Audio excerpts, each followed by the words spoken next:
Hello friend, स्वागत है आपका अपने यूट्यूब चैनल में। तो आज का हमारा जो अगला टॉपिक होने वाला है वो होने वाला है कोठारी आयोग, यानी कि जो भारतीय शिक्षा आयोग है उस बारे में हम पढ़ेंगे। तो अगर आप लोगों ने इससे पहले की वीडियोस नहीं देखी है तो प्लेलिस्ट में जाकर के उन सभी वीडियोस को आप लोग देख सकते हैं। तो बात करेंगे हम इस आयोग के बारे में। तो इस आयोग के द्वारा सरकार को प्राथमिक और माध्यमिक और उच्च शिक्षा यानी कि तीनों स्तरों की शिक्षा की व्यवस्था का सुझाव इस आयोग के द्वारा दिया गया। यानी कि पहला ऐसा आयोग था जिसने प्राथमिक, माध्यमिक और उच्च शिक्षा तीनों स्तरों की बात कही थी। तो अगर बात करें हम कोठारी आयोग की, तो कोठारी आयोग का जो गठन हुआ है वो हुआ है 14 जुलाई 1964 में इसका गठन होता है। और इसने जो अपना कार्य प्रारंभ करना शुरू किया था 2 अक्टूबर 1964 में इसने अपना जो कार्य है वो प्रारंभ करना शुरू किया था। अगर बात करें इसने अपनी जो रिपोर्ट है वो सरकार को पेश करने में जो समय लगाया था, तो कुल समय इसने 23 महीने का लगाया था। और इतिहास का गहन अध्ययन करने वाला पहला ये आयोग था। तो प्रश्न ये पूछता है कि इतिहास का गहन अध्ययन करने वाला पहला ऐसा कौन सा आयोग है, तो कोठारी आयोग है। और कोठारी आयोग की गठन की अगर बात करें तो 14 जुलाई 1964 में इसका गठन होता है। और अगर उसके बाद बात करें कि इसने जो अपनी रिपोर्ट सरकार को सौंपी थी वह 29 जून 1966 में अपनी रिपोर्ट सरकार को सौंपी थी।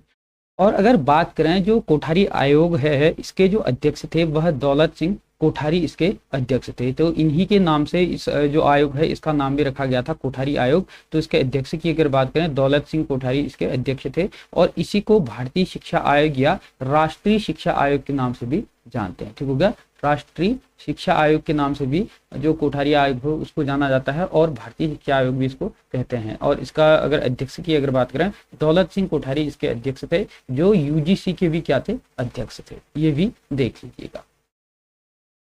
उसके बाद अगर बात करते हैं इसमें जो सदस्य थे, सदस्यों की अगर कुल संख्या की अगर बात करें तो कुल इसमें जो सदस्यों की संख्या थी वह 17 थी। और टोटल इसमें जो सदस्य थे 17 थे, जिसमें से 12 जो सदस्य थे वो भारतीय थे और 5 जो सदस्य थे वो विदेशी थे। अगर विदेशी में बात करूं तो इसके जो सदस्य थे विदेशी वह जापान से थे, प्लस इंग्लैंड से थे,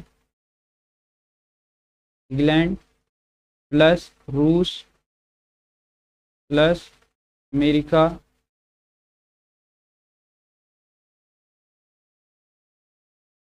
प्लस फ्रांस। होगा, यानी कि जो 12 भारतीय थे उसके अलावा इन 5 देशों से भी अलग अलग जो 5 अलग अलग देश हैं यहाँ से भी इसके सदस्य थे। तो टोटल अगर सदस्यों की संख्या अगर बात करो 17 इसमें कुल सदस्य थे। और इसने जो अपनी रिपोर्ट है वह शिक्षा जो मंत्री हैं, शिक्षा मंत्री को इसके द्वारा अपनी रिपोर्ट पेश की गई थी। और शिक्षा मंत्री को जो इसने अपनी रिपोर्ट सौंपी थी उसको इसने किस नाम से सौंपा था, वो सौंपा था शिक्षा एवं राष्ट्रीय विकास नाम से इसने अपने जो रिपोर्ट थी उसको सौंपा था। ठीक हो गया, यानी कि शिक्षा मंत्री को जो कोठारी आयोग है इसके द्वारा शिक्षा मंत्री को अपनी रिपोर्ट सौंपी थी और शिक्षा मंत्री को इसने शिक्षा एवं राष्ट्रीय विकास नाम से इस रिपोर्ट को सौंपा था। अगर बात करें जो रिपोर्ट थी इसने अपनी जो पहली पंक्ति में लिखा था वह लिखा था भारत देश का विकास उसकी कक्षाओं में हो रहा है। तो ये कोटेशन पूछी जाती है, बहुत से बार पेपरों में देखने को मिल जाता है कि भारतीय देश जो भारत है, भारत देश का जो विकास है उसकी कक्षाओं में हो रहा है। यह कथन किसका है, तो यह कोठारी आयोग की रिपोर्ट के पहले जो पहली पंक्ति थी उसका यह कोटेशन है। तो इसको भी आप लोग देख लीजिएगा। उसके बाद अगर बात करें जो कोठारी कमीशन है इसने जो सरकार को अपने सुझाव दिए थे, तो इन सुझावों की अगर हम बात करें तो इसमें इसने कहा था कि 12 जो हैं वह टास्क फोर्स बनाए जाएंगे और साथ ही साथ 7 जो है कार्य समूह बनाए जाएंगे। 100 दिन तक देश के अलग अलग भागों में जाकर के भ्रमण किया जाएगा।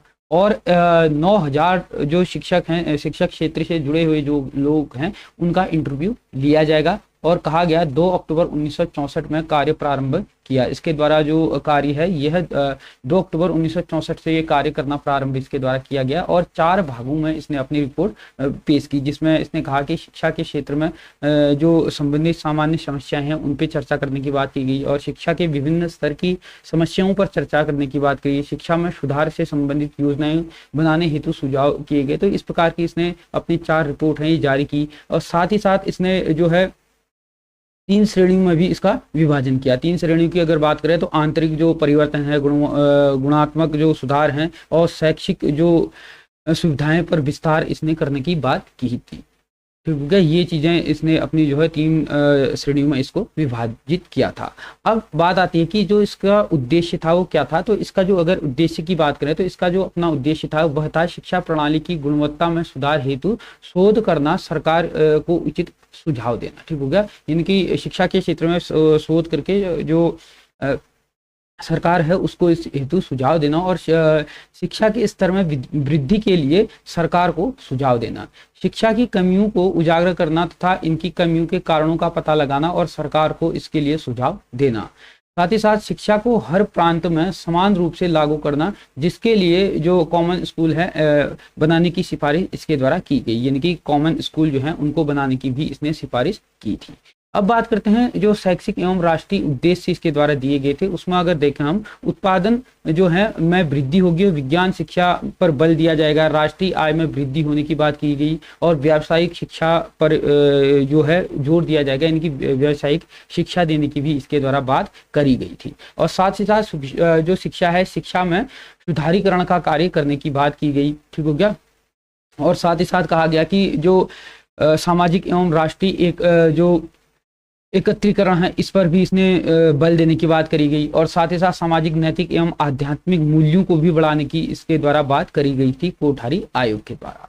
अब हम बात करते हैं कि जो शैक्षिक संरचनाएं थी इसकी किस प्रकार की थी। तो शैक्षिक संरचनाओं की अगर बात करें तो इसके द्वारा कहा गया था कि पूर्व प्राथमिक जो रहेगा उसमें 1 से 3 वर्ष तक ये पढ़ाई जाएगी, पूर्व प्राथमिक। उसके बाद निम्न प्राथमिक इसमें 4 से लेकर के 5 वर्ष पढ़ाया जाएगा। उसके बाद उच्च जो प्राथमिक होगा वहां पर 4 वर्ष पढ़ाया जाएगा। जो माध्यमिक होगा, माध्यमिक में 2 वर्ष पढ़ाया जाएगा, जिसमें 9 और 10 की क्लासें रहेंगी। और साथ ही साथ उच्च माध्यमिक में 2 वर्ष का रहेगा, जिसमें 11 और 12 की क्लासें इसमें इंक्लूड रहेंगी। साथ ही साथ जो स्नातक है, इसने स्नातक को 3 वर्ष की शिक्षा देने की बात करी, स्नातक में 3 वर्ष पढ़ाने की बात करी। प्रास्नातक 2 से 3 वर्ष का रहेगा। अनुसंधान जो है वह 2 से 3 वर्ष का रहेगा और व्यावसायिक अगर कोई शिक्षण लेता है तो वो 3 वर्ष का रहेगा। इस प्रकार से इसने अपना जो कैटेगराइजेशन है शैक्षणिक संरचनाओं में, वो अपना जो प्रस्ताव है वो सरकार को दिया था।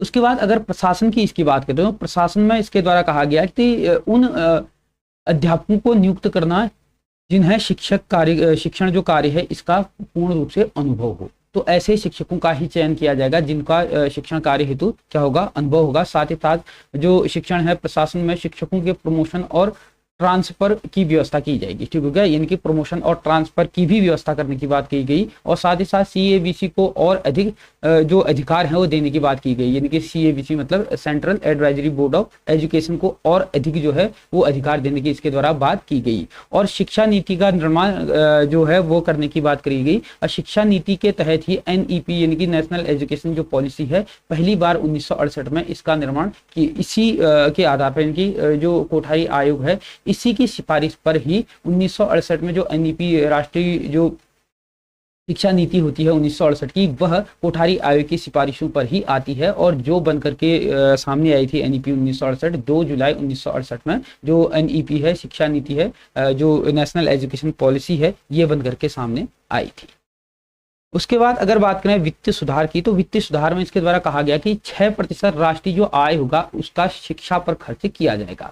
इनकी जो राष्ट्रीय आय होगी उसका 6% जो हिस्सा होगा वह सिर्फ और सिर्फ शिक्षा पर खर्च किया जाएगा। और शिक्षा को व्यावसायिक बनाया जाएगा। इनकी शिक्षा जो रहेगी वह व्यावसायिक रहेगी। और प्रांतीय आय को भी शिक्षा पर निवेश करने का जो है प्रस्ताव दिया गया। ग्रामीण पंचायतों का भी वित्त निवेश करने की इस पे बात करी गई। साथ ही साथ जो है नगर पालिकाओं द्वारा भी वित्त व्यवस्था करने की इसके द्वारा जो है वो व्यवस्था की गई थी। ठीक हो गया। ये इसने कहा था।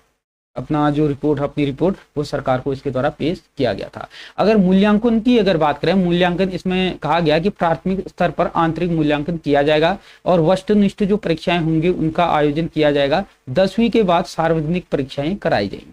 साथ ही साथ बोर्ड परीक्षा में ग्रेड सिस्टम जो प्रणाली है वो लागू होगी। यानी कि ग्रेड प्रणाली लागू करने की बात करी गई। माध्यमिक स्तर पर जो शैक्षिक परीक्षाओं को प्रोत्साहन दिया जाएगा। ठीक हो गया। यानी कि ये होगा शैक्षिक।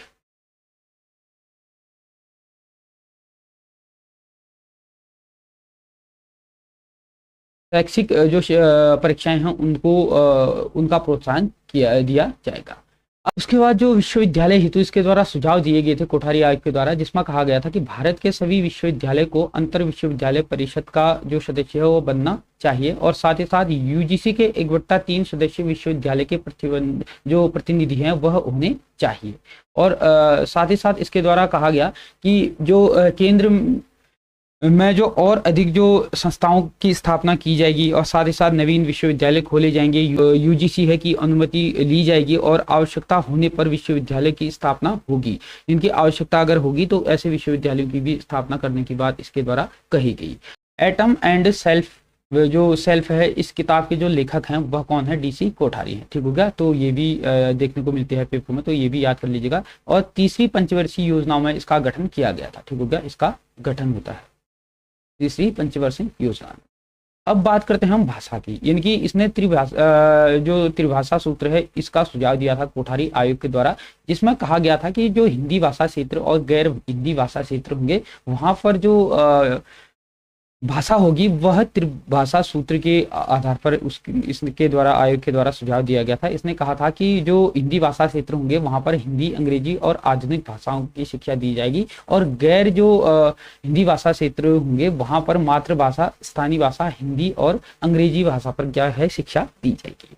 तो ये था जो कोठारी आयोग है उसका संक्षिप्त हमने देखा इस वीडियो के माध्यम से। तो वीडियो अगर अच्छी लगी तो आप लोग इसको ज़्यादा से ज़्यादा लोगों को शेयर और चैनल को सब्सक्राइब जरूर कीजिएगा। धन्यवाद।